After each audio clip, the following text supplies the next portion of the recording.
High viewers, ఇప్పుడు మీకు magic wand tool ఇది ఎలా యూజ్ అవుతుంది అనేది నేను మీకు చెప్పబోతున్నాను. జెన్యున్గా క్విక్ సెలక్షన్ టూల్ తీసుకున్నాను అనుకోండి, జస్ట్ ఇలాగా క్విక్ అనమాట. ఇలా సెలక్షన్ ఇవ్వగానే ఆటోమేటిక్ ఇదంతా సెలెక్ట్ అయిపోయింది. Okay, right. అదే మ్యాజిక్ వాన్ టూల్ ఎలా ఉంటుందంటే, జస్ట్ మనం పర్టికులర్గా దానికి ఒక ఏరియాని ఇచ్చామంటే రిలేటెడ్గా ఆ కలర్ కానీ లేకపోతే ఆ ఏరియా కానీ దానికి రిలేటెడ్గా ఉంటే ఆ విధంగా అది సెలెక్ట్ చేసుకుంటూ పోతుంది. చూడండి ఒకసారి, నేను ఇక్కడ క్లిక్ చేస్తే ఇంతవరకు మాత్రమే వెళ్ళండి. నేను క్లిక్ సెలక్షన్ కూడా మీకు అదే విధంగా ఉంటుంది, బట్ కాకపోతే కొంచెం ఫాస్ట్గా అది మూవ్ అవుతుంది అనమాట. Okay, right. ఇప్పుడు మ్యాజిక్ వాన్ టూల్ చూసుకుందాం.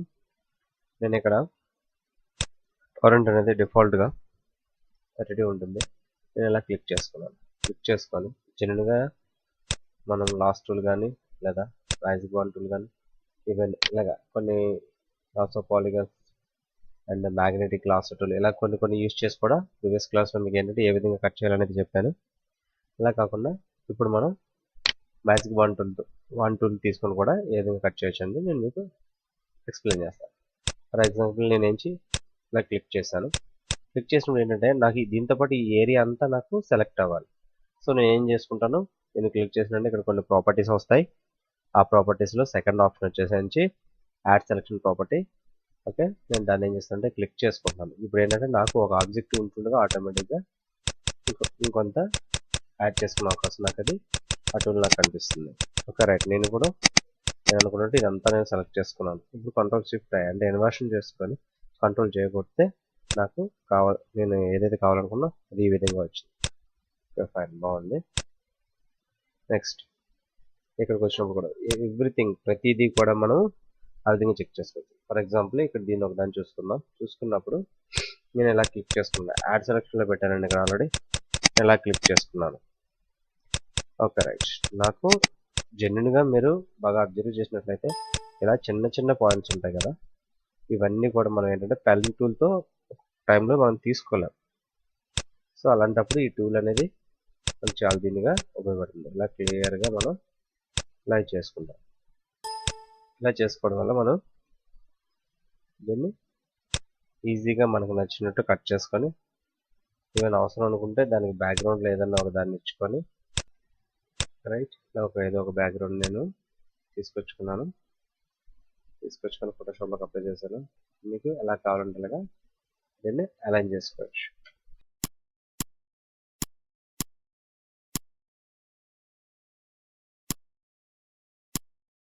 ఇంకా మీకు ఇక్కడ ఏమైనా ఉండిపోయింది అనుకుంటే మీ బ్యాక్గ్రౌండ్ సెట్ చేసుకునే దాన్ని బట్టి ఆధారపడి ఉంటుందండి. ఈ విధంగా మనకి నచ్చినట్లు దీన్ని అలైన్ చేసుకోవచ్చు. Okay, right. మెయిన్ టాపిక్ ఏంటంటే మ్యాజిక్ వాన్ టూల్ని ఏ విధంగా యూజ్ చేస్తాను. ఇప్పుడు నేను ఇక్కడ ఈ ఫ్లవర్ అనేది నాకు ఇలా ఉంది. సో ఓన్లీ నేను ఈ ఫ్లవర్ని మాత్రమే తీసుకోవాలి. ఈవెన్ దాన్ని మనం కట్ చేసుకోవాలనుకుంటే లాసో టూల్తో కూడా కట్ చేసుకోవచ్చు. కావాలనుకుంటే ఇలా మనం కట్ చేసుకుంటాం ఫ్రీ హ్యాండ్ టూల్ లాగా. లేదనుకుంటే లాసో నుంచి సెకండ్ ఆప్షన్ ఒకటి ఉంది, పాలిగాన్ లాసో టూల్. ఈ విధంగా కూడా కట్ చేసుకోవచ్చు ఇలా తీసుకొని. లేదనుకుంటే థర్డ్ వన్ ఆప్షన్ ఏంటంటే మ్యాగ్నెటిక్ లాసో టూల్. ఈ విధంగా కూడా మనం దీన్ని కట్ చేసుకోవచ్చు అనేసి మనం ప్రీవియస్ క్లాస్లో చెప్పుకోవాలి. ఆటోమేటిక్గా ఇలా జరుగుతుంది. Okay, right. ఇప్పుడు మ్యాజిక్ వాన్ టూల్తో నేను కట్ చేయాలనుకుంటున్నాను. క్విక్ సెలక్షన్స్తో కూడా కట్ చేసుకోవచ్చు. Okay, right. చాలా ఫాస్ట్గా ఉంటుంది క్విక్ సెలక్షన్ అనేది. ఈ విధంగా ఈజీగా కట్ అంటే మీకు అక్కడ వర్క్ అనేది ఏ విధంగా ఈజీగా ఉంటుందో ఆ విధంగా ఇప్పుడు నేను చెప్పే ఫోటోషాప్ క్లాస్లో ప్రతి టూల్ గురించి ప్రతి దాని గురించి చాలా క్లియర్గా ఉంటుంది. సో మీకు ఏ ట్యూటోరియల్ ఇంపార్టెంట్ ఉంటుందో ఆ ట్యూటోరియల్ తీసుకొని చదువుకోండి, ఒకసారి చూసుకున్న తర్వాత అది ఖచ్చితంగా యూజ్ అవుతుంది. చూడండి, ఇది ఇంత ఈజీగా డిఫరెంట్గా తయారైంది. Okay, right. కానీ మ్యాజిక్ వాన్ టూల్ కూడా ఒక్కొక్క సందర్భాల్లో క్విక్ సెలక్షన్ చేయలేని కూడా మ్యాజిక్ వాన్ టూల్ ఒక్కొక్క సందర్భాలు చేస్తుంది. మ్యాజిక్ వాన్ టూల్ చేయలేనిది క్విక్ సెలక్షన్ ద్వారా చేసుకోవచ్చు. అలాగా ప్రతి టూల్ కూడా ఏ సందర్భంలో ఏ విధంగా వాడాలనేది ముందు మనం నేర్చుకొని ఇప్పుడు మనం చేస్తే మనకి వర్క్ అనేది చాలా ఈజీగా ఉంటుంది. అది ఆటోమేటిక్గా మీకు ఏంటంటే ప్రాక్టీస్లోకి వెళ్ళాక వచ్చేస్తుంది. ఓకే, నేను ఎలా పెట్టుకున్నాను, జస్ట్ క్విక్ సెలక్షన్ అయితే మనకి డైరెక్ట్గా వచ్చేసింది. కాకపోతే ఏంటంటే కొంచెం దీనిగా ఉన్నప్పుడు కూడా నేను ఇలా పెట్టుకుని ఏంటంటే ఈ టోటల్ ఎలా నేను సెలెక్ట్ చేసుకున్నాను. ఓకే, సెలెక్ట్ చేసుకున్నాను. నేను జస్ట్ ఏం చేస్తానంటే సెలెక్ట్ చేసుకున్న తర్వాత దీని మొత్తాన్ని ఏంటంటే అవుట్లుక్లో ఉంటుంది, కంట్రోల్ షిఫ్ట్. ఇప్పుడు నాకు ఈ లోపల ఉన్న భాగం సెలెక్ట్ అయింది. దీంతో పాటు రైట్ సైడ్ కూడా కొన్ని సెలెక్ట్ అయ్యాయి. అలాంటప్పుడు ఏం చేస్తానంటే లాస్ట్ టూల్ కోడ్ తీసుకొని నేను అవుట్ సైడ్ ఉన్నదని ఏం చేస్తానంటే సబ్ట్రాక్ట్ చేసుకొని నేను ఎలా తీసేసుకుంటున్నాను. మ్యాజిక్ వన్ వాడినప్పటికీ కూడా నేను ఎలా తీసేసుకుంటున్నాను. Okay right. తీసేయగానే నాకు ఇన్నర్ సెలక్షన్లో ఉన్నది మాత్రమే నాకు ఇక్కడ హైలైట్ అయింది. అయిన తర్వాత ఒకసారి ఇంకేమైనా యాడ్ చేసుకోవాలంటే అదే మ్యాజిక్ వన్తో యాడ్ చేస్తాను. సబ్ట్రాక్ట్ చేసుకోవాలంటే మీకు చెప్పాను కదా, ఆల్ట్ పట్టుకుంటే మీకు మైనస్ అని వస్తుంది. లేదా సబ్ట్రాక్ట్ చేయాలంటే ఈ పైన చూడండి, దీన్ని క్లిక్ చేసినంటే మనకు సబ్ట్రాక్ట్ వస్తుంది. అక్కడ నుంచి కూడా ఇలా సబ్ట్రాక్ట్ చేసుకోవచ్చు. ఇది క్లిక్ చేస్తే యాడ్ చేసుకోవచ్చు. ఇంకా ప్రాపర్టీస్లోని ఈ విధంగా యాడింగ్ అండ్ సబ్ట్రాక్టింగ్ చేసుకొని నేను ఏం చేసుకుంటానంటే నేను కంట్రోల్ చేస్తాను. ఒకసారి చూడండి. రైట్, నేను అనుకున్న ఫ్లవర్ నాకు కట్ అయింది. దీన్ని ఆటోమేటిక్గా ఇక్కడ క్లిక్ చేసే ముందు ఏంటంటే కంట్రోల్ బటన్ క్లిక్ చేసి మౌస్ లెఫ్ట్ బటన్తో నేను దీన్ని ఇలా క్లిక్ చేయగానే ఆటోమేటిక్గా నాకు అది సెలక్షన్ వస్తుందండి. ఇప్పుడు కంట్రోల్ షిఫ్ట్ అయ్యి ఇన్వర్షన్ చేసుకోండి. కంట్రోల్ ఆల్ట్ డి అంటే ఫెదరింగ్ అనేది నేను 1.9 ఇచ్చుకుంటున్నాను. ఇచ్చుకొని ఓకే చేసుకొని ఒకసారి 2 టైమ్స్ నేను కీబోర్డ్లో డిలీట్ బటన్ ఉంటుంది, దాన్ని ప్రెస్ చేస్తున్నాను. ప్రెస్ చేస్తే చాలా నైస్గా స్మూత్గా ఫెదరింగ్ అనేది వస్తుంది. చూడండి ఒకసారి బ్యాక్గ్రౌండ్ లేయర్ ఒకసారి నేను జస్ట్ కలర్ అప్లై చేసి చూపిస్తాను. చూడండి, అంటే అక్కడ నుంచి మీకు లేయర్ సపరేట్ అయిందని నేను చెప్పడం కోసం చేస్తున్నాను. చూసారా ప్రీవియస్గా దీనికి తేడా? ఈ విధంగా మనం ఏం కావాలనుకున్నా సరే ఒకసారి దీన్ని చెక్ చేస్తాను. అందుకోసం మ్యాజిక్ వన్ టూల్ జస్ట్ ఏం లేదండి, యాడింగ్లో పెట్టి జస్ట్ ఇలా క్లిక్ చేస్తాను.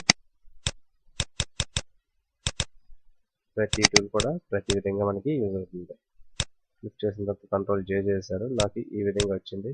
అదే నేను క్లిక్ చేసిన తర్వాత కంట్రోల్ షిఫ్ట్ అంటే ఇన్వర్షన్ ఇవ్వలేదు. మనం క్లిక్ చేసింది పైన క్లిక్ చేసుకున్నాం కదా, బట్ ఈ ఫ్లవర్స్ని మనం క్లిక్ చేసుకున్నాం. అందుకు ఇన్వర్షన్ ఏంటంటే కంట్రోల్ షిఫ్ట్ ఏం చేస్తాను. ఇప్పుడు కంట్రోల్ జే చేస్తే ఆటోమేటిక్గా నాకు ఏంటంటే ఆ ఫ్లవర్స్ అనేవి కట్ అయినట్టు కనిపిస్తుంది. ఓకే రైట్, ఇంతవరకు బాగానే ఉంది. ఇందులోని మనకి రెగ్యులర్గా చెప్పుకున్నట్లే టూల్ అన్నిటికి ప్రాపర్టీస్ ఉంటుంది. ఒక పని 4 ప్రాపర్టీస్ అండ్ లాస్ట్ రన్నింగ్లో ఏంటంటే మనకి ఇక్కడ చూడండి సెలెక్ట్ అండ్ మాస్క్ అనేది ఒకటి వచ్చింది. ఇదేంటంటే కొంచెం ఈజీగా ఉంటుందండి, మీరు ఏ వర్క్ చేసుకున్నా కొంచెం ఈజీగా ఉంటుంది. నేను దీన్ని ఇలా క్లిక్ చేయగానే నాకు ఏంటంటే సమ్ ప్లేస్ ఇక్కడ ఖాళీగా వచ్చింది టోటల్. బట్ ఇక్కడ టాలరెన్స్ నేను తగ్గించుకుని అంటే ఫుల్ ఇమేజ్ నాకు కనిపిస్తుంది కదా.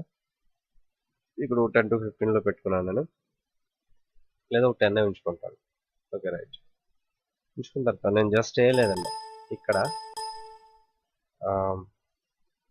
ఇలా నేను ఇలా డ్రాగ్ చేశాను అనుకోండి, ఏదన్నా బ్రష్ టూల్ తీసుకొని నాకు ఆ ఏరియా ఏమవుతుందంటే ఆ ఏరియా అలా ఉండిపోతుందండి. చూడండి ఒకసారి, నేను డ్రాగ్ చేసిన ఏరియా అలా ఉండిపోతుంది నాకు ఇక్కడ. అలాగే నేను ఎక్కడైనా నాకు కావాలనుకున్నప్పుడు ఇలా డ్రాగ్ చేసుకోవచ్చు. చూడండి అక్కడ. ఓకే, కొంచెం ఇబ్బందిగా ఉంటే సబ్ట్రాక్ట్ కూడా చేసుకోవచ్చు, బట్ బ్రష్ తగ్గించుకొని మీరు ఇలా చేసుకోండి. బ్రష్ అనేది పక్కదాని మీద కనుక వెళ్ళిందంటే మీకు ఆటోమేటిక్గా సెలక్షన్ అనేది దాని మీద కూడా వచ్చేస్తుంది. సో ఈ విధంగా సెలెక్ట్ చేసుకున్నాను. సెలెక్ట్ చేసుకున్న తర్వాత మీరు చూసుకున్నట్లయితే ఈ విధంగా కట్టలేదు. నాకు అలా కాకుండా ఇది ఏంటంటే రిటర్న్లో కావాలి. రిటర్న్లో కావాలనుకుంటే ఇక్కడ చూడండి ఇన్వర్ట్ ఒకటి ఉంది బటన్, దాన్ని క్లిక్ చేయండి. క్లిక్ చేస్తే ఆటోమేటిక్గా నాకు ఫ్లవర్ అనేది రిటర్న్లో కట్ అవడం అవుతుంది. చూసారండి, ఇలా రిటర్న్లో కట్ అయింది. ఓకే రైట్, కట్ అయిన తర్వాత మీకోసం నేను కొంచెం పెద్ద చేసి చూపిస్తాను.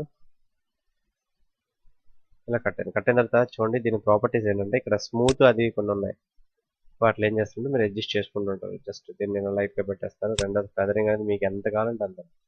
చూసారా, ఫెదరింగ్ మీకు ఎంత కావాలంటే అంత. దీన్ని మీకు అర్థం కావాలంటే బ్యాక్గ్రౌండ్కి వెళ్ళి ఫెదర్ నేను ఏం చేసుకుంటాను, జస్ట్ 2 ఇచ్చుకుంటాను. అంటే మనకు ఆటోమేటిక్గా వర్క్ చేసేటప్పుడు ఐడియా వస్తుంది.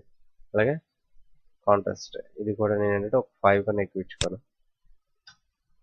ఇచ్చుకొని స్మూత్ ఎడ్జెస్ అండి, ఇది అవుటర్ ఎంత కావాలి ఇన్నర్ ఎంత కావాలి అనేది మనం చెప్పించండి. అవుట్ సైడ్ కూడా మనకి ఎక్కువ పెట్టుకుంటే +100లో పెట్టుకుంటే వచ్చేస్తుంది.